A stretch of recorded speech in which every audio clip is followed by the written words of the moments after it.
தீபாவளி நல்வாழ்த்துக்கள். இன்றைக்கு செங்கல்பட்டு தொகுதி சட்டமன்ற தொகுதி நிர்வாகிகள் ஆலோசனை கூட்டம் இங்கே சிங்கப்பெருமாள் கோயில் நடைபெறுது. அது கலந்து கொள்வதாக எல்லாரும் வந்திருக்கோம். வேற எதுவும் கேட்கணுமா?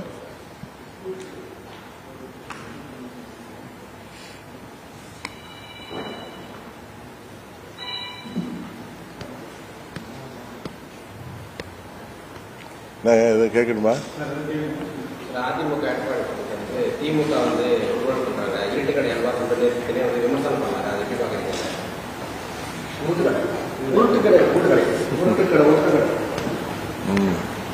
அண்ணன் பழனிசாமியா? அண்ணன் பழனிசாமி தேர்தல் இருக்குதுல, பழனிசாமி ஏதாவது பேசி ஆகணும், அதனால பேசிட்டு இருக்காரு. ஆளுங்கட்சியை எதிர்த்து எதிர்கட்சி தலைவர் பேசுகின்ற அழகு மிகவும் நன்றாக இருக்கிறது. அதுக்கு அமைச்சர்கள் கொடுக்கிற பதிலுமே ரொம்ப வேடிக்கையா இருக்கு. சொல்லு.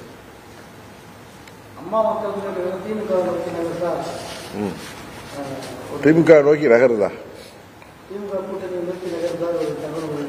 அப்படியா? தகவலுக்கெல்லாம் நீங்க உங்க யூகங்களுக்கு, தகவல்களுக்கு, செய்திகளுக்கெல்லாம் நான் பதில் சொல்ல முடியாது. அவர்கள் ஆசை அப்படி இருந்தா அதுக்கு நான் பொறுப்பாக முடியாது. சொல்லுங்க.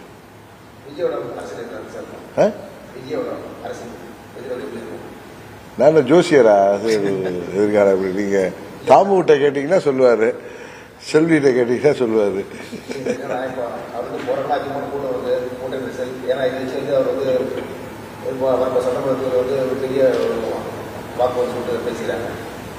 பேசிக் கொள்கிறார்கள், சொல்கிறார்கள், சொல்லப்படுகிறது. இப்படிலாம் கேட்டா நான் என்ன பதில் சொல்ல முடியும்? இன்னொரு 4-5 மாசம் பொறுத்துருங்க.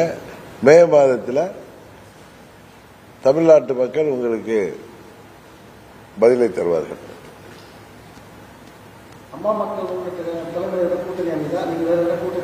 கொஞ்சம் பொறுமையா இருக்கு சார், எல்லாம் தெரிய வரும். அப்படி இன்னும் டைம் இருக்கு. நாங்கள் கூட்டணியில் சொல்கிறோமா அல்லது எங்கள் தலைமையில் கூட்டணி அமைகிறா என்பதெல்லாம் உங்களுக்கு பொங்கல் நேரத்தில் தெரிய வரும். சொல்லுங்க.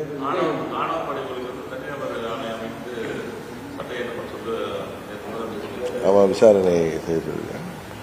ஆமா, தமிழ்நாட்டில் இப்ப என்னதான் நம்ம கல்வி வளர்ந்திருந்தாலும் பெரியார் அவர்கள் புகட்டிய நீதிகள், அவர்கள் இந்த சமுதாயத்திற்காக போராடிய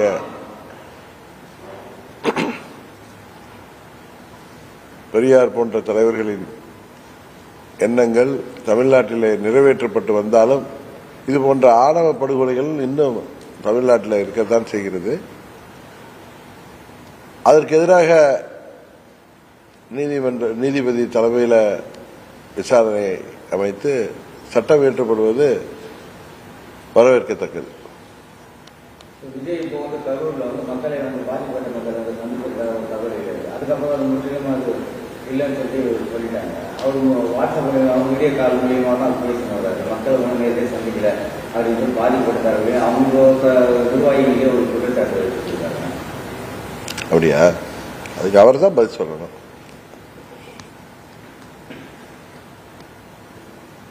மக்கள் இன்னும் கூட ஒரு வெளியில வராமே வந்து வெளியே பணியிலே இருக்காரு அப்படின்ற மாதிரி இருக்காங்க. அது எப்பதான் அவர் வந்து அரசியல் பண்ண போறாரு, மக்கள் சந்திக்க போறாரு அப்படின்ற ஒரு உரையை கொண்டாரு. அவங்க வட்டாரத்திலேயே பேசியிருக்காங்க.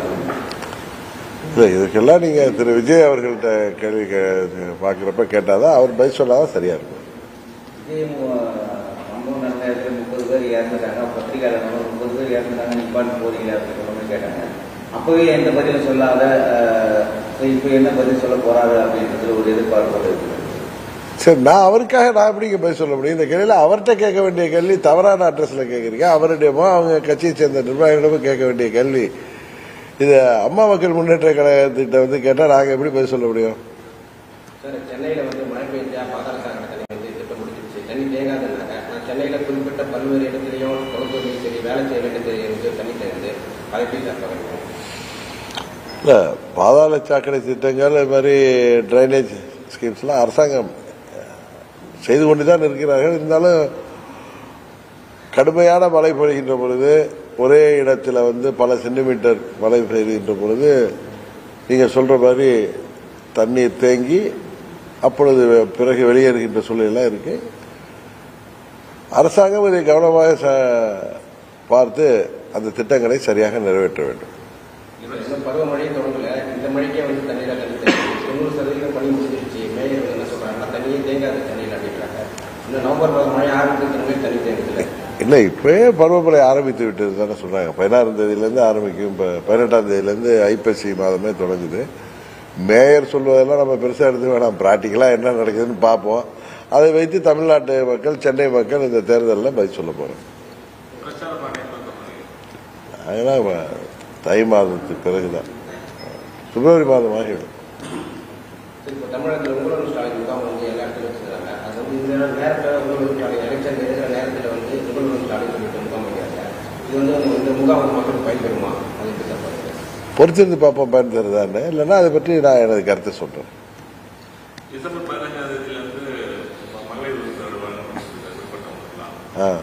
எலெக்ஷன் தேர்தல் இல்லை இல்லை, இப்ப மகளிருக்கு விட்டு போன மகளிர்களுக்கெல்லாம் எல்லோருக்கும் உதவித்தொகை வழங்கப்படும் என்று அரசாங்கம் அறிவித்ததை நானும் பார்த்தேன். அது மாத்திரம் இல்ல, அரசு ஊழியர்கள், ஆசிரியர்கள், பகுதி நேர ஆசிரியர்கள், போக்குவரத்து தொழிலாளர்கள் மற்றும் மின்சாரத்துறை ஊழியர்கள், மாற்றுத்திறனாளிகள், விவசாயிகள், மாணவர்கள், இளைஞர்கள் என அனைவருக்கும் தேர்தலுக்கு முன்பு 21 சட்டமன்ற பொதுத் தேர்தலுக்கு முன்பு திமுக கொடுத்த வாக்குறுதிகள் அனைத்தையும் நிறைவேற்ற வேண்டும் என்பதுதான்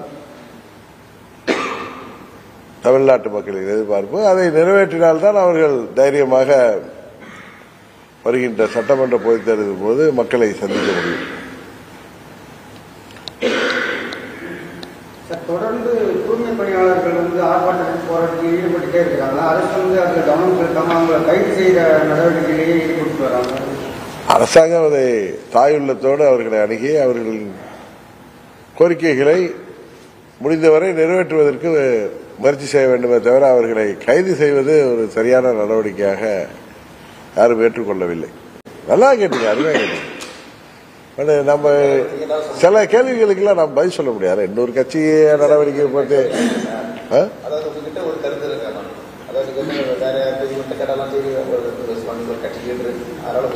கட்சியில் கேட்கறது தப்பு இல்ல. நான் ஏதாவது இப்ப அரசாங்கத்தை பத்தி கேட்டீங்க, பதில் சொன்னேன். பழனிசாமி பத்தி பதில் சொன்னேன். அவரு விஜய் ஏன் வெளியில வரல போகல அப்படின்னு நீங்க கேட்கிறப்ப அது அந்த கேள்விக்கு நம்ம பதில் சொன்னா நல்லா இருக்காதுல்ல. அது ஒரு புதிய கட்சி. இன்னொன்னு உங்களுக்கு தெரியும், எங்களை விமர்சிப்பவர்களையே நாங்கள் விமர்சிக்காமல் விட மாட்டோம். அதே நேரத்தில் இன்னொரு கட்சியை போய் இன்னொரு தலைவரை பற்றியே தேவையில்லாமல் விமர்சிப்பது அது எனக்கு பழக்கம் இல்லை, உங்களுக்கு தெரியும். அதனாலதான் வேற ஒன்று. பிஜேபி வந்து பின்பற்றி அவங்க அனுப்பிச்சாதான் இது முன்னாடி போன பின்னாடி வரேன் அப்படிங்கிற மாதிரி சொல்லுவாங்க. திமுக பற்றியே பேசுங்க, ஆனா எங்களையும் சேர்த்து பேசுங்க. அப்புறம் இந்த சம்பவத்துக்கு வந்து திமுக தான் குற்றச்சாட்டு சொல்லிட்டாங்க. இதுல பிஜேபியும் பின்பு செயல்பாடு இருக்குது. நீ அடிக்கிற மாதிரி அடிக்கிற அழகு மாதிரி அந்த கதை வந்து கூட்டுற மாதிரி ஒரு கதை. இதெல்லாம் கதைகள் தான். ஆனா எனக்கு தெரிந்தவரை விஜய் வந்து அவர் தலைமையில கூட்டணி அமைப்பதற்கு வாய்ப்பு இருப்பதாகத்தான் நினைக்கிறேன். அவர் தலைமையில் ஒரு கூட்டணி தேர்தலில் போட்டியிடுவதற்கு தான் வாய்ப்பு இருப்பதாக நினைக்கிறேன். அது யாரு கூடனா அது போக போகத்தான் தெரியும்.